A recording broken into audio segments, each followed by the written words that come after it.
the International Mother-Baby Childbirth Initiative, 10 hakbang para sa pinakamainam na pangangalaga sa ina at sanggol. Ang Mercy in Action ay nalulugod sa pagbibigay ng lahat ng 10 hakbang sa bawat kababaihan na nanganganak sa Mercy Birthing Home sa Olongapo. Ang IMBCI ay isang global na inisyatibo ukol sa panganganak na natural, pag-iwas sa mga hindi kinakailangang pamamaraan at pagsuporta sa pagpapasuso ng ina. 163 bansa ang kaayon sa kahalagahan ng 10 hakbang upang pagbutihin ang pangangalaga sa buntis sa kabuuan ng mundo. Ang mga sumusunod ay ang mga kalahok ng IMBCI na kinikilala sa buong mundo.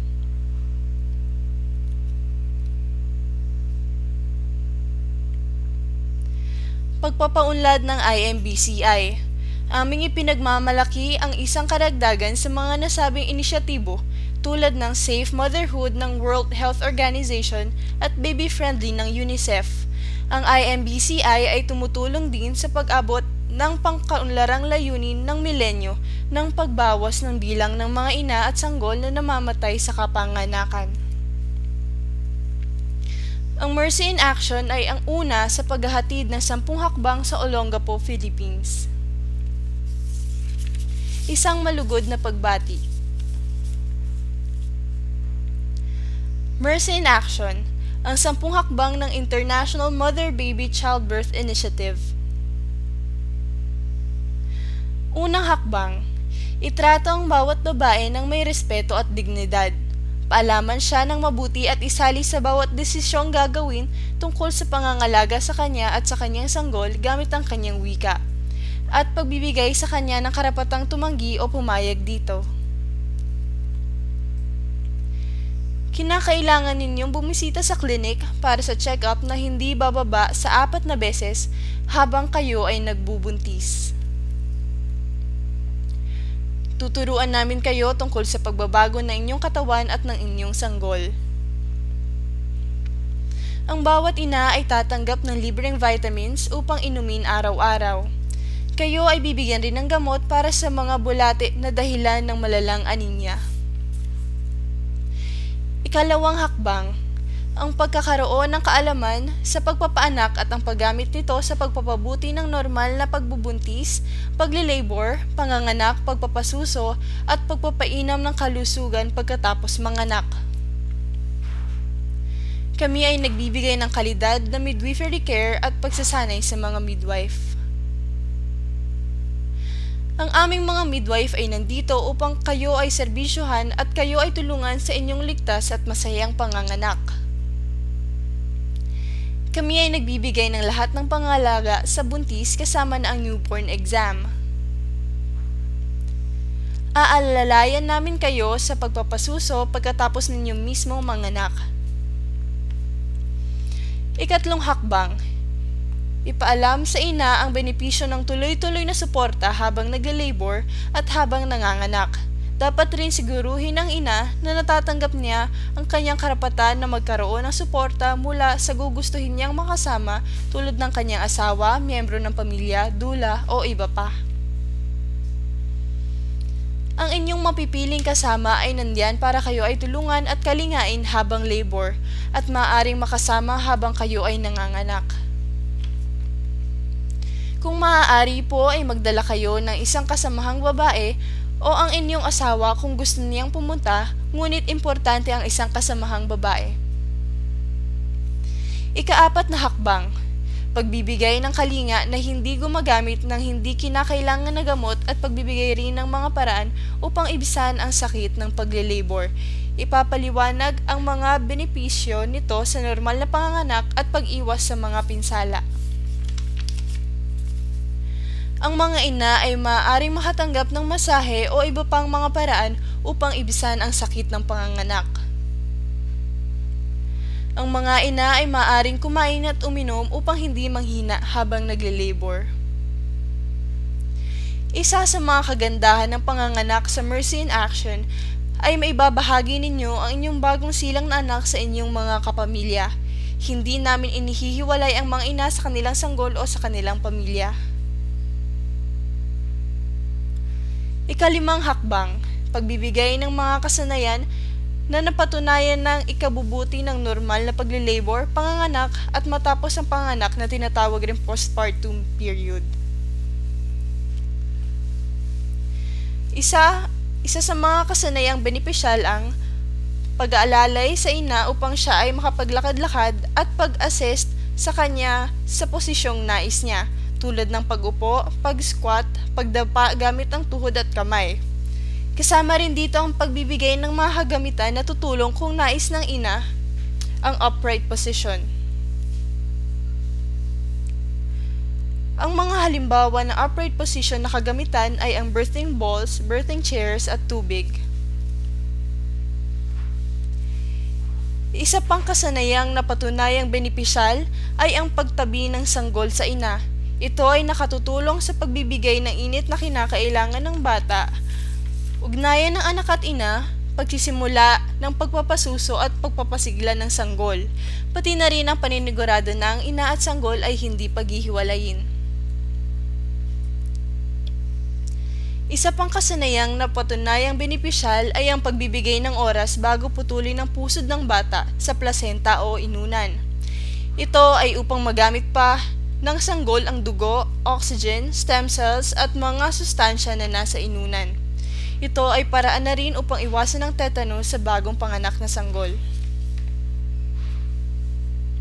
Para sa pinakamagaling na kalusugan ng sanggol, hindi namin pinuputol ang pusod ng ilang oras. Lahat din ng sanggol ay tumatanggap ng vitamin K injection habang newborn exam. Ika-6 na hakbang, iwasan ang mga delikadong kasanayan na wala namang siyentipikong basehan. Kung kakailanganin ng mga ito, dapat natimbangin ang mga positibo at negatibong epekto nito. Dapat na ipanawa at tanungin muna ang ina bago isagawa.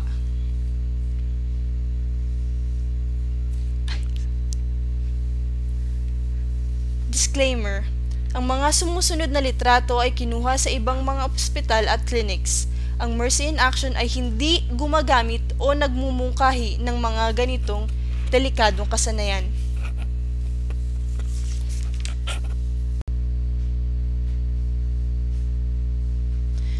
Ang mga sumusunod ay ang mga delikadong gawain na hindi namin ginagawa. Pagpigil sa pagpapakain ng ina, pagpapahiga lamang sa kama ng ina at pagsuswero ng walang dahilan. Ang mga sumusunod ay ang mga delikadong pamamaraan na hindi namin ginagawa. Pagpapaanak na nakahiga ang likod o paggamit ng stirrups, pag-iri na hindi natural, o ang tinatawag na caregiver-directed pushing. Ang mga sumusunod ay mga delikadong pamamaraan na hindi namin ginagawa. Paggupit sa puwerta o sa labasan ng sanggol, pagtulak sa tiyan upang lumabas ang bata.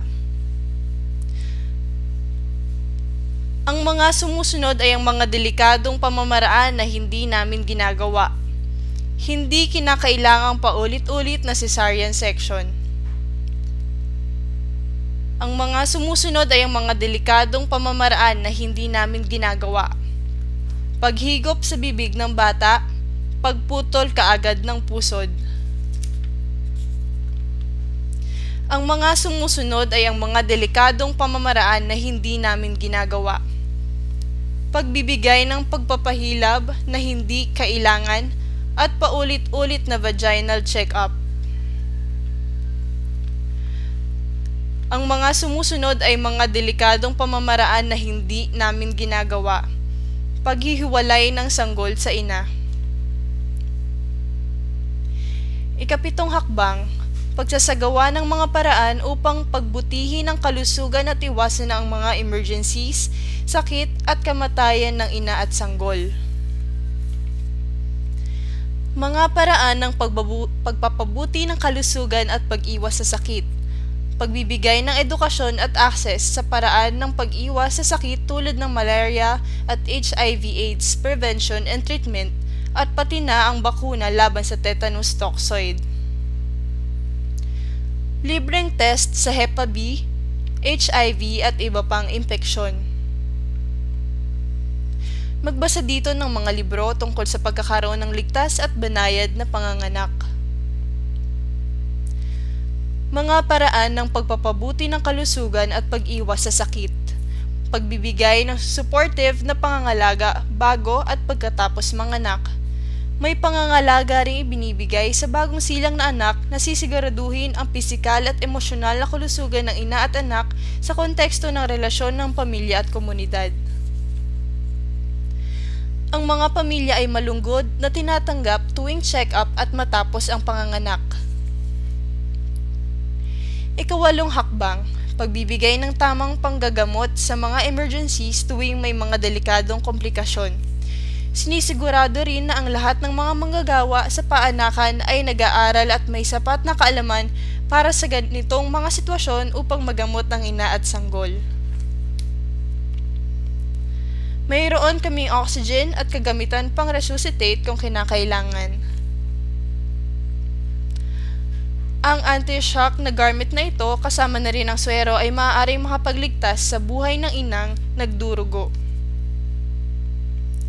Minsan kung talagang kinakailangan gumagamit kami ng swero, ngunit ito ay hindi palagian.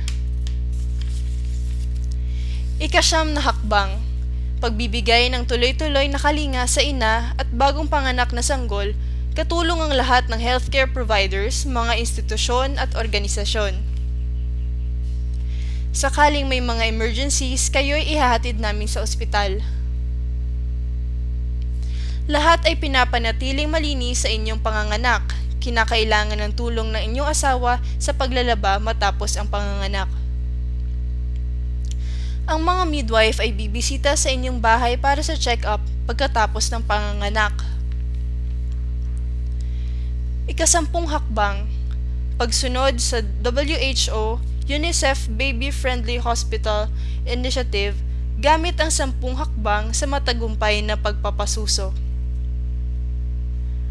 Ang breastfeeding o pagpapasuso pagkatapos ng panganganak ay ang pinakamainam na paraan upang siguraduhin ang kalusugan ng bata. Ang pinakamainam na pangangalaga sa ina at sanggol.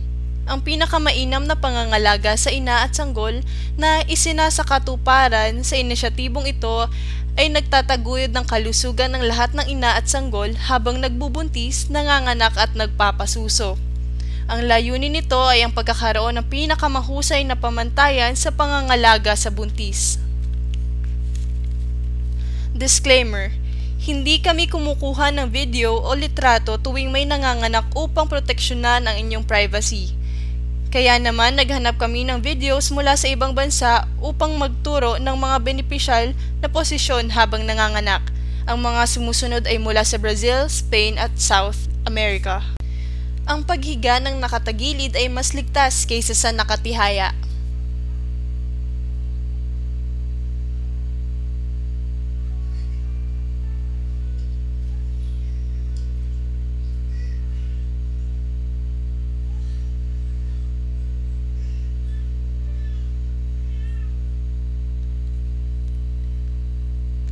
Patagilid na posisyon. Pansinin kung gaano kakalmado at kabanayad ang panganganak sa ganitong posisyon. Ito ay ang pinakamahusay para mabigyan ng oxygen ng bata at magkaroon ng espasyo sa loob ng baywang. Pansinin rin kung paano kaagad nahawakan ng ina ang kanyang anak. Maaari ninyo ring gawin iyan dito. Ito ay isang mapagmahal na simula ng buhay para sa iyo at sa iyong sanggol. Ang pag-squat ay mas madali para sa panganganak.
Panganganak sa upright position.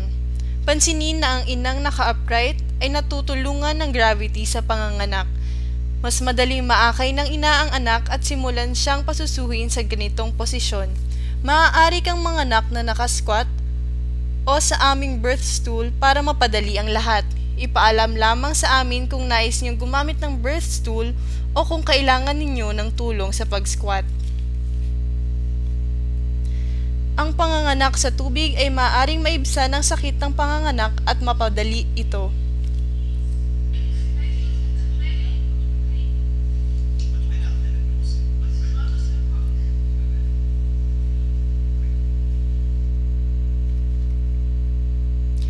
Water labor or birth. Ang maligamgam na tubig ay mas naiibsan ang sakit ng panganganak. Maaari kayong gumamit ng aming water tub para sa labor at maaari kayong umalis sa tubig kapag kayo'y manganganak na. Pero wala namang panganib kung ang bata ay panganganak sa tubig. Sabihin sa amin kung gusto ninyo ang water labor or birth upang ito'y mapaghandaan namin. Maaari po kayong magtanong sa staff o midwife ng Mercy in Action tungkol sa napag-usapan. Maraming salamat po.